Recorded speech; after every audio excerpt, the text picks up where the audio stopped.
Good day, I'm Andrea Chisholm and this is your JIS News for Wednesday, March 25. Prime Minister Portia Simpson Miller has announced several investments which are expected to improve the island's economic standing. While making her budget presentation on Tuesday, she announced that bauxite extraction had resumed at Alpart in Nain St. Elizabeth on March 23. The company has already employed 40 people and has committed to hire an additional 70 persons by the end of this month, and is on track to hire 250 people in total for the duration of the project. The plant will begin hauling bauxite to the port next month. The expansion of the Kingston Container Terminal is also gaining traction as Cabinet approved the signing of a concession agreement with a preferred bidder on Monday.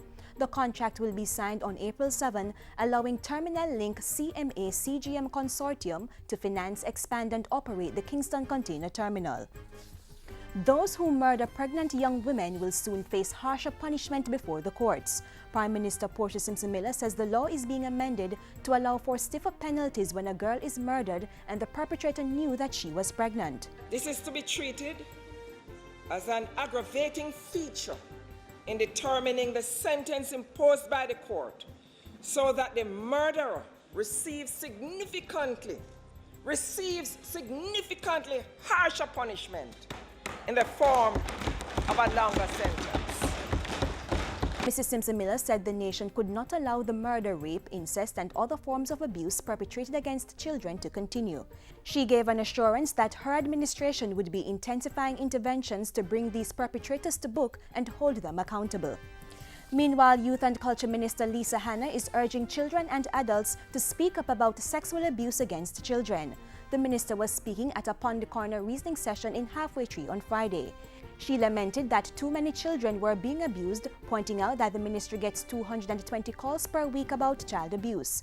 Adding that 4,000 cases of child abuse were investigated last year, the youth minister called on citizens to take a stand. What helps is when you talk about it. When children are killed and then the community said, boy, them did suspect something did go on. That doesn't help the child after the child has died or after the child has been scarred. So I'm asking you, one of the things I'm asking you today, if you know a child who's being abused today, will you tell us? Please, if you tell us, it can save a life. The National Solid Waste Management Authority NSWMA is embarking on a pilot program to collect some categories of electronic waste. Individuals will be asked to separate electronic waste like cell phones, chargers, printers and computers from their household garbage for separate pickup by the NSWMA. The $2.4 million initiative began this month and continues into September. During the period, electronic waste in select communities in Kingston, St. Andrew and St. Catherine will be collected on the last Sunday of every month. Persons may also drop them off at the NSWMA's office on Halfway Tree Road in St. Andrew or any of their other two locations. The NSWMA's Executive Director Jennifer Edwards says the project offers environmental and other benefits. We would seek permit to export the waste ourselves to persons either in the United States or Canada. I know that there is a thriving market in Canada that has already reached out to us, or there are entities in Jamaica that are currently involved in the export of waste, and we may just partner with them in order to dispose of the waste that we are collecting. Persons are asked to delete their personal information from the electronic devices before handing them over to the NSWMA. The agency will, however, be implementing systems to delete any remaining data.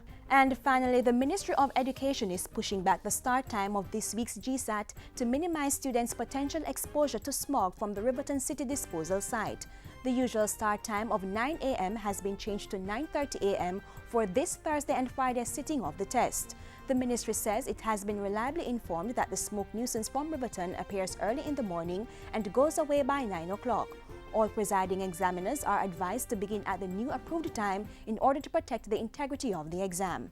And that's it for JIS News today. I'm Andrea Chisholm. Thank you for watching.